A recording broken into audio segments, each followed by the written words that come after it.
Que diable fait le Togo sur la liste rouge du gouvernement américain, serait-on tenté de dire, pour paraphraser Molière dans sa pièce de théâtre Les Fourberies de Scapin. Depuis le 26 novembre 2025, le Togo, au même titre que 18 autres pays d'Afrique et d'Asie, se trouve au cœur d'une tourmente. La cause, un durcissement des mesures d'immigration américaine visant les personnes nées ou détenant un passeport togolais, demande d'asile, demande de regroupement familial, demande d'ajustement de statut, demande de citoyenneté entre autres. Le durcissement, nous dit-on, est consécutif à un attentat mortel perpétré par un demandeur d'asile afghan contre 2 membres de la garde nationale américaine.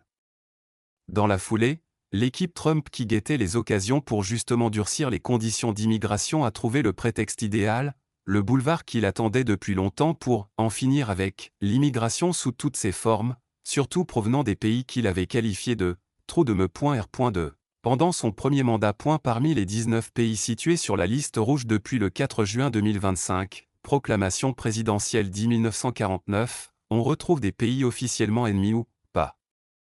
amis, des États-Unis, Iran, Cuba, des pays complices ou passifs face aux réseaux terroristes, Afghanistan, Yémen, des pays sans autorité centrale, en proie ou sortant des conflits, Birmanie, Haïti, Libye, Somalie, Soudan, Yémen, Congo RDC, mais aussi les pays connus pour leur niveau de répression, de laxisme administratif et de corruption si élevé que des réseaux terroristes pourraient les utiliser pour entrer aux États-Unis, Guinée équatoriale, Tchad, Congo-Brazzaville, Érythrée, Laos, Burundi, Turkménistan, Venezuela et le Togo. Toutefois, sur les réseaux sociaux, c'est la présence du Togo sur la liste rouge qui interroge, ou fait jaser. Pour les quelques Américains qui s'intéressent à l'Afrique, la dernière fois qu'ils ont entendu parler du Togo c'était en 2005, suite à l'épisode sanglant et tragicomique de la prise de pouvoir par Faure Gnassingbé. Selon le gouvernement du président américain, le Togo s'y retrouve pour une et une seule raison, le taux élevé de dépassement de la durée de validité de visa non immigrants, c'est-à-dire le fait que les détenteurs du passeport togolais qui sont en visite de plaisance ou d'affaires, ainsi que ceux qui viennent pour les études ou des programmes d'échange universitaires et professionnels restent au-delà de la durée de séjour qui leur est accordée, violant ainsi les termes du visa de séjour dont la durée est plus courte que celle du visa d'entrée délivré par l'ambassade américaine. Contrairement à d'autres pays dont l'entrée des ressortissants aux États-Unis est suspendue pour des raisons de soutien au terrorisme, de manque de système de vérification d'identité, de manque de système de vérification d'antécédents criminels, d'implication des ressortissants dans les réseaux criminels existants aux États-Unis, de non-coopération avec les autorités américaines concernant la reprise de leurs ressortissants expulsés, la raison invoquée pour le Togo est le taux de dépassement de la durée de validité des visas visiteurs, 19%, et étudiants, 35%.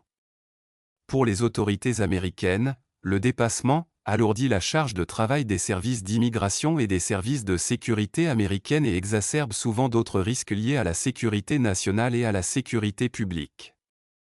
La décision s'est basée sur les données de l'année fiscale 2023, 1er octobre 2022 au 30 septembre 2023, l'année au cours de laquelle, malheureusement, les taux de dépassement des ressortissants du Togo sont demeurés particulièrement élevés pour la deuxième année consécutive. 24% en 2022 et 19% en 2023 pour les visas visiteurs, business, plaisance B1, B2, 33% en 2022 et 35% en 2023 pour les visas étudiants et échanges, FMJ. Au même moment, le taux de dépassement des visas par les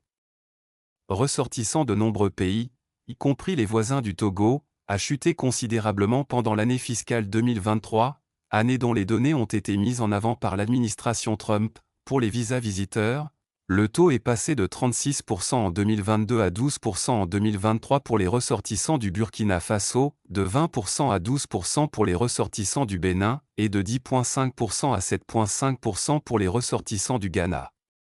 Le taux de dépassement des ressortissants du Nigeria est passé de 21% en 2022 à 7% en 2023.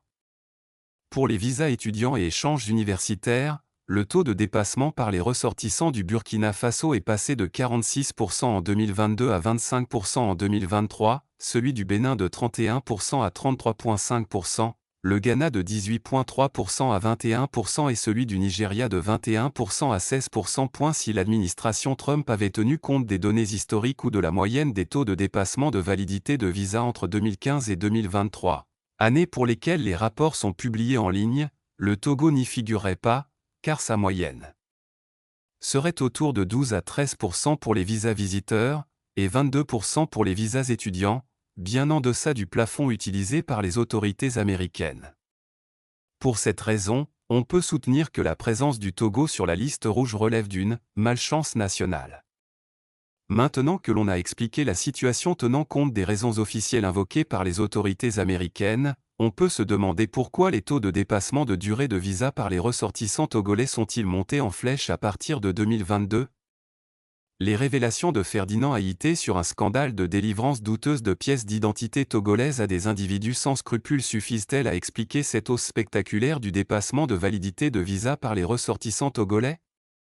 C'est possible, d'autant plus que les réseaux criminels ont cette habitude de flairer les faiblesses administratives et de tirer avantage pour étendre leurs tentacules, surtout par la corruption de l'appareil d'État. Il appartient aux autorités togolaises de donner des gages qu'ils ont un dispositif administratif qui résiste à une infiltration par ces réseaux. Les contraintes socio-économiques et politiques de l'après-Covid sont un facteur important. De 11,5% en 2019 à 2020, avant le Covid, le taux de dépassement de validité est passé à 24% en 2022 pour les visas visiteurs, idem pour le dépassement de validité des visas étudiants qui est passé de 11% à 33%. Les données des pays limitrophes du Togo montrent la même tendance, à l'exception du Ghana pour les visas visiteurs.